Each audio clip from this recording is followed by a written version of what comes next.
Andy, we're going to talk about more clients. How do you get more clients? Because we know, as financial advisors, more clients will always solve our problems.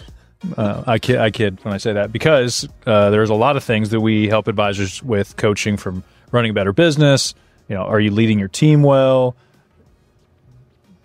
But advisors always come back to, they always ask, we're all thinking it. I know as you listen, this would help your business. How do we get more of the right clients? So we're going to unpack that today really practically. That's a theme we will always talk about for our coaching community because it's a question advisors will have till the end of time. But I want to get really practical with it today. Yeah, we are going to get really practical. And we do know that this is this is a topic that people are very interested in, because we can look at our download stats. And I just have to look leads, prospecting, clients, I search for that word, and those will always be at the top. And I do appreciate you pointing out with a bit of sarcasm that will not solve all your problems, right? If you run a poor business, it actually will just accelerate it if you get more clients, because more people find out you're not that good. Yeah. Or a lot of the wrong, not profitable clients. Yeah, you'll get more of the wrong people. Yeah, right. And that's if it creates short-term activity, which feels good to some degree, but long-term frustration. Right. So we're going to talk about how to prospect specifically for planning clients. And there are really sort of three stages: the internal, the external, and then beyond the external, sort of the advanced methods of prospecting. But internally... Let me clarify real quick. When we say planning clients, depending on how many episodes you've listened to of our podcast and how much you know about us, most advisors, and I'm an advisor, so I include myself in this population years ago, where we all do planning. We're all planners. When we talk about planning clients, we mean people that you are actually charging a fee for your time and ideas. So there's a difference between giving planning away and hoping you sell stuff. When we say getting planning clients, what we mean is you're attracting people that know there's a fee to work with you. They know that you have value to bring, and they're happy to pay you for it. That is a core of who we are, is teaching advisors how to do that well. Right, right. And it's interesting, and I appreciate you clarifying that these are people who are paying to do business with you. And I was reminded of this. I literally thought about you on Friday, because I was walking into Costco, and I was like nervously getting out my Costco app to show them, because you are not allowed in the store. I mean, I feel like a criminal if I don't have my little card ready, right? But you have to pay to be a customer there. That's right. Right? And it's a great metaphor analogy for planning, which is you have to pay to be a customer. Yeah. It is not like most traditional. And so that's what we're talking about. I wonder when the first time was that somebody was like, wait, a store is going to pay me. I have to pay the store to go in to spend money. Yeah. That was probably crazy. Probably to even a crazier degree, the advisor business saying, wait, no, you give all of that away for free because you want to sell them something. And so it's amazing, though, that as advisors figure it out. Most people, I know when I go to Costco, I'm happy to be there. Yeah. Like, I'm not mad because I feel like I'm getting the value from that partnership. Yeah. And we help advisors realize there's clients that want to pay for it. You just have to bring value and then learn to communicate it so that there's a connection of the client being like, of course I'm going to pay you for that because look what you've done for me. And you attract a certain kind of client that will pay for that. I remember... not everyone in the world has a Costco membership. No. It's a different kind of person. It's like, I'm going to pay it. And I'm remembering this, the kind of people that go to Costco generally, my experience, don't use coupons to this degree. I remember going to Costco once and trying to use coupons very early on. Like, we don't do coupons here, because their prices were already great, right? So again, it's this mentality of when you get a planning client, it's a kind of client. Yep. It says, I value my time, I value your time, I will pay for that, I'll pay for your ideas. So to your point, though, the first part of prospecting for planning clients is to have the right language internally, and then also to have the systems internally that will help you serve planning clients, be it for 3 months, 4 months, 6 months, or 12 months. But talk about, when it comes to prospecting for planning clients, what kind of language do you use now that you didn't use before with clients or with the team? Yeah, I think with clients, the language is more specific, less general salesy. Like, I think as I look back, the language I used to use is more of, if I summarized it, it was, hey, trust me, I think this is going to work. Hey, if you buy this thing. It's quite a pitch. Yeah, you don't really know me. I'm not going to give you any value up front, but I think you have some problems, and I think I have some things you should buy to fix it. Let's work together. Let's dance. Let's dance. Let's hang out. And so now my language is much more specific as far as like, here's who you are, here's who we work with, here's some solutions we have. I have an idea, these are your problems. If we work together, here's the potential outcome, give or take. Do you want to work together? Mm-hmm. There's a confidence with that. There's a system behind that. And that's why when we coach advisors, prospecting is just one pillar of the Lead Advisor Network because it is so important. But at times I wait on it. Like I don't want to teach people how to get more people until they know what to do. Yeah. Because it's almost dangerous for us to get people hyped up and say, go get them. And then, and this is kind of what our industry does. They did it to me when I was 21. It was like, you can do this. You're going to make all this money. Don't ask questions about the products. Just go get them, And then they just like wind you up and turn you loose. And you're just like talking to all your friends and family. I look back now and I'm like, I wish I would have done that different. Oh, I wish I would have learned more about that. I just didn't know any better at the time. So if you want to be a planner, an elite advisor, that we say the future advisor has a practice that looks like this. You are a student of the game. So you already have more knowledge than most people out there in America. And you were able to identify the people that you would best serve with your ideas. And you confidently tell them that there is some type of fee to work with you. And we have AUM clients, we have insurance clients. That business will still come. But there's a meaningful piece of revenue, effort, systems in your practice devoted to delivering ideas and advice. So internally, your language to yourself about what you do is different, which is my time and my ideas have value. Mm-hmm. So I'm going to act like that. I'm going to give some away so that people understand and I can add value to them. It lends itself to a more clear process for a client too, because you don't just have open-ended meetings forever until they say yes to buying something. Yeah. You say, here's who we are, here's what we do. Let's have 1 or 2 meetings to learn about each other. Okay, here's what it looks like to work together. Yeah. I wonder what kind of nerve you hit with how many advisors right now who are thinking of the person. And this is like kind of sad and tragic of like, how long am I going to have to talk to this person before there's an opportunity? And some people just want to keep talking and talking and talking, right? Or that was probably half of my prospects when I was a young advisor. It was maybe someday this is going to work. I'm going to stick around because I know they have something. It's easier for me to sit here and talk to this person I know has something than go to try to find a new person on my list that may do something faster. Yeah. And I lived in that for a long time. Yeah. So internally, you change the language of your team, of your business, and then externally, you're going to build out systems to help clients when you do have an opportunity. Yep. Externally, you're going to speak differently to prospects. You're not going to just say, I'm an advisor. You're going to have enough information to be able to communicate an idea, quantify it, say, as an example, this is an idea, this is how much it helped this person. Maybe there's somewhat in your situation. But there's lots of ideas like that. That's the external.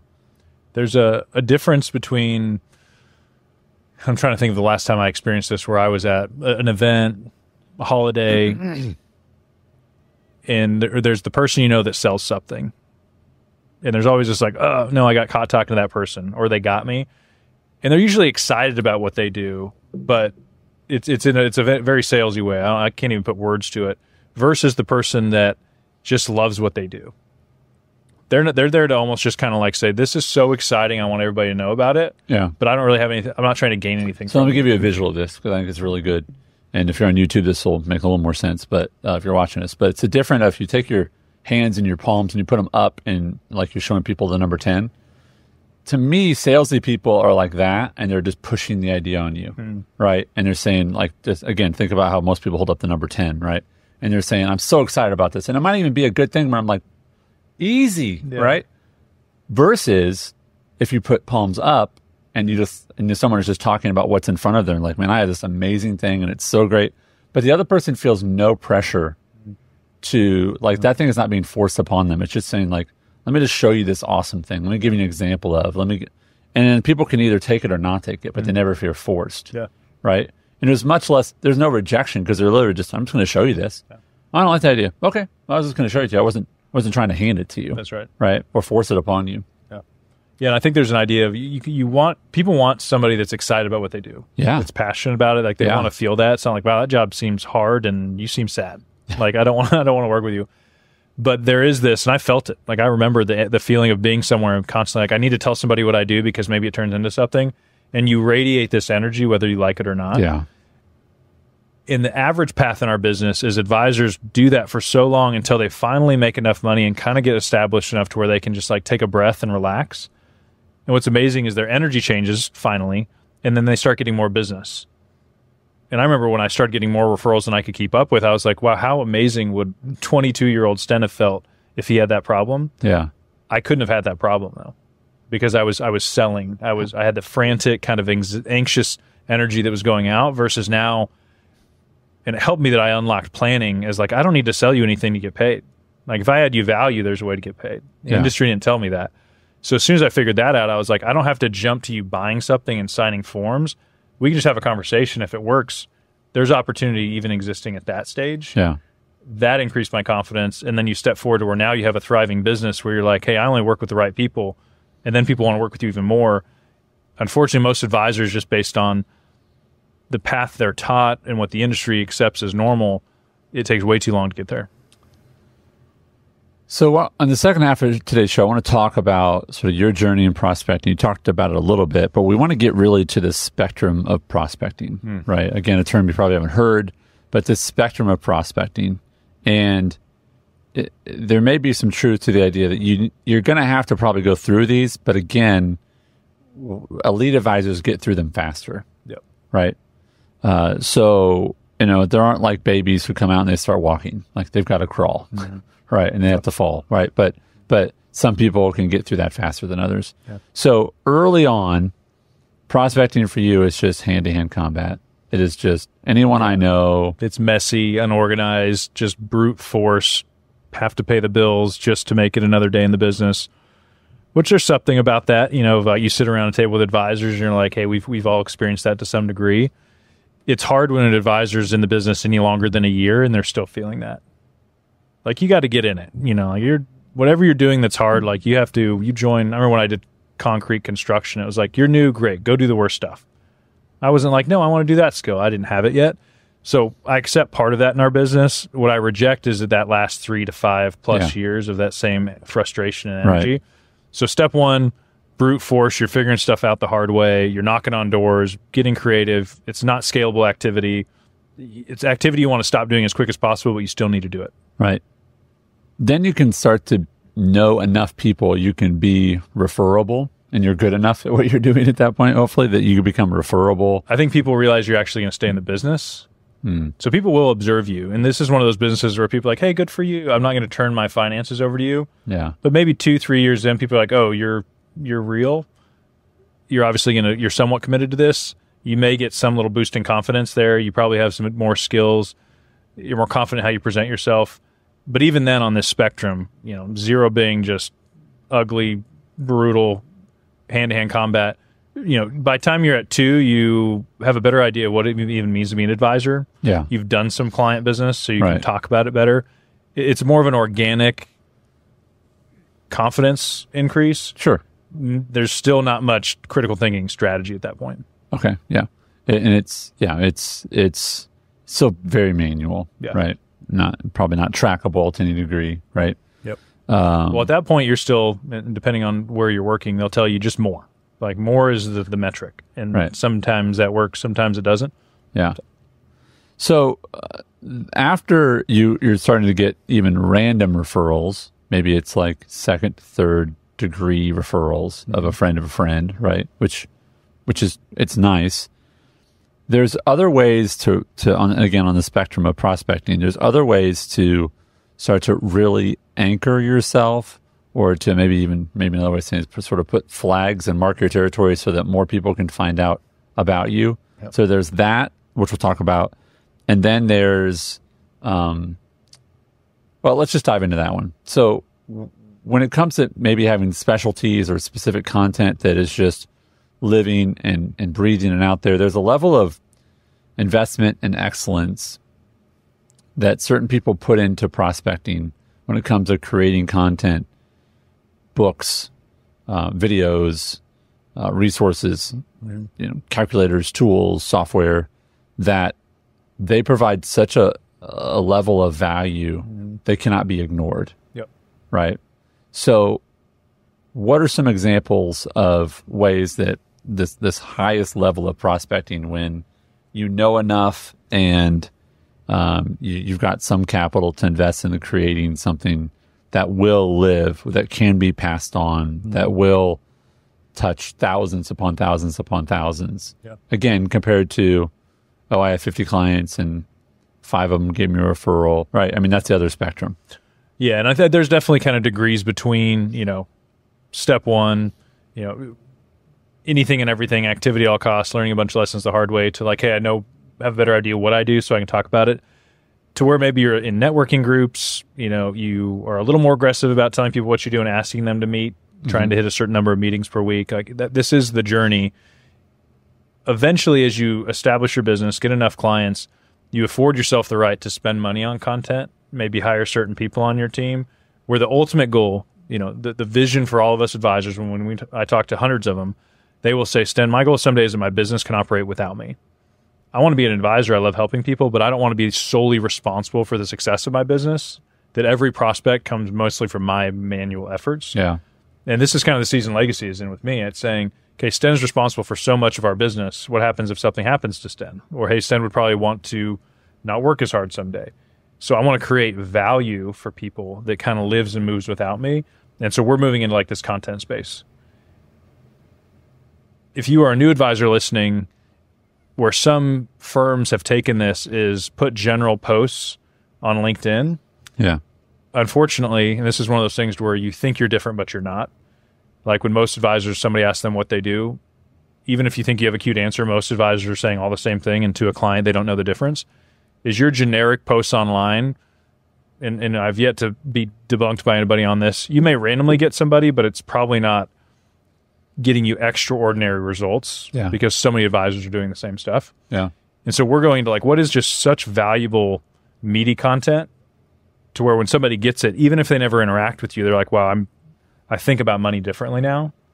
You will, of course, build a business model around that to where they have tracks to find you, to do business with you.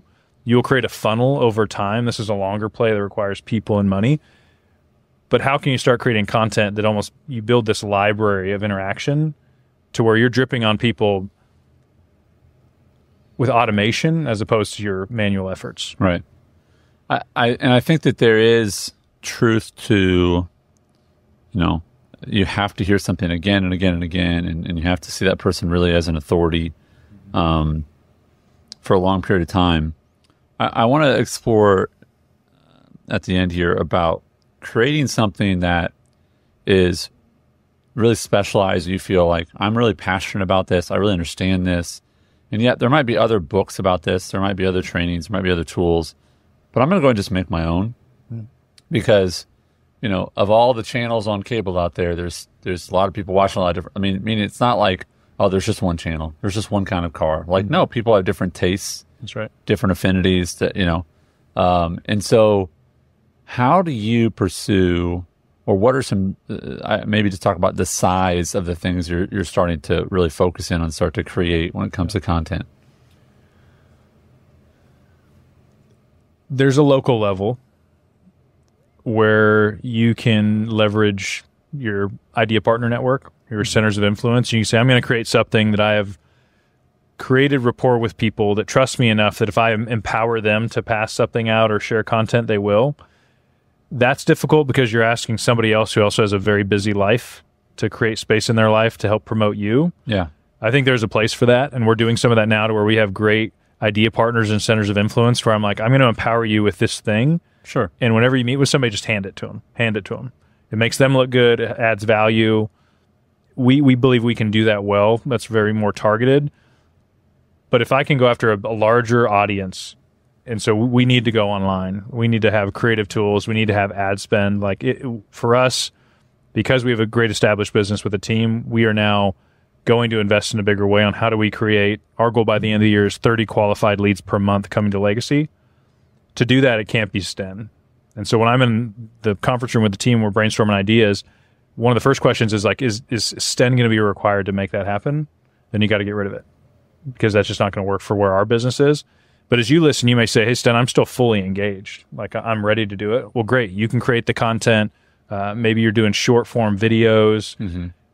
There's a lot to learning in this space for me still, and that's why we're hiring consultants and learning about it. But my hope is you start recognizing what average activity is and why you're not getting great results, so it's less frustrating because you're like, of course that's going to be what happens. Yeah. Versus going into a more targeted approach. which is where tomorrow, and this is what we do in our event, we spend a lot of time on this, we use targeted strategies. Meaning, if you can go out there and find one idea, and you know the people it helps, isn't that much more effective than saying, I'm going to have a bunch of random ideas and hope I bump into the right person? Right. And so my challenge for you guys is you look at this new year, because I'm with you. Let's get more clients. Let's get more of the right clients. That does make a lot of things easier. Tomorrow, make sure that you're going after specific people with specific ideas. And we teach a lot about this. If you haven't been to our live event, we have an event coming in April. Sign up. We'll spend a day and a half with you teaching you this. Please stop hoping that you just bump into people and your business is going to go where you want it to. We need to reject that today. So tomorrow, start finding specific ideas and going after specific people with those ideas. That should be the baseline of prospecting in our industry. Right. As you get better at that, you're going to start realizing, okay, I know there's a bunch of these people here. I might not be able to meet with each one of them, but what's something more at scale I can create to benefit that group of people? Yeah. As opposed to one-on-one now, you might be going after a group of 50 or 200 in your area. And then where we are now is we're growing to say, well, we think we can actually do that across the country. But there's a bigger spend, there's more ad, but it's grown with the success of it. I'm not jumping to the end. Mm-hmm. And so I hope everyone listening can just pause, evaluate your prospecting process. And if you're stuck, if you're like Sten, Andy, I think I have an elite level prospecting, it's just not working, email us, call us. Like we will quickly be able to, and this happens in our community all the time, call out average. Yeah. And say, if you keep doing that, you're going to keep getting this result. But what if you do it this way? Have you ever thought about that? The caveat is the harder way is usually the right way. It's going to take more time. You're going to have to develop more skills. Or you can just keep doing what you're doing now because it's barely working, maybe. Yeah. But we've rejected that, and we say there's a much better way to prospect, and it's more intentional. It's just adding value first. Yeah. So I want to offer a resource for those who are listening, and we'll put a link in the show notes to this. It's stenmorgan.com/targeting. stenmorgan.com/targeting. That'll give you our targeting strategies really flow and guide, which will help you begin to actually write out what are the ideas, who are the people who know those ideas better than me that I can use as an idea partner that can help me essentially become an expert in this. Yep. And then who are the people I want to target? How do I want to target them? It's a very, very systematic method of really leveling up your prospecting. And for lack of a better term, it takes it from that sort of shotgun approach of just go in that general direction. I heard something over there versus more of that sniper. Like I see it and I know where I'm going. I know what I'm shooting for. And that will help you move to that elite level because again, if someone is batting 250, you do not improve your average by just taking more at bats. Like you're just going to keep batting 250. You have to get better. That's right. And that's what we want to help you get better. Some of those more advanced ones, yes, these are things we talk about in our community because we're talking with individual, Jared, our coach, is talking with individual advisors about, hey, what's your passion? Okay, could you create a resource around this? Who are your 3 idea partners? You can help develop that content. Those are the kind of in-depth things we talk about within our community. But if you want to get called out, Jared has a military background. He'll listen to you for a little bit, but eventually, you got to have your blind spots called out. And a lot of that for advisors is their activity and how they are prospecting. Right. It is so average and frustrating. And I lived it. So when I hear an advisor doing it, I was like, oh, I remember that. Oh, I remember doing that exact same thing. Yeah. And so tomorrow, download that guide and start prospecting this way because it is the only way you will ever do it. And you will look back and say, I can't believe I wasted so much time. Because a specific idea to a specific group that solves their problem, the goal after that is just how many times can I do that thing? Right. Not is this going to work? Right.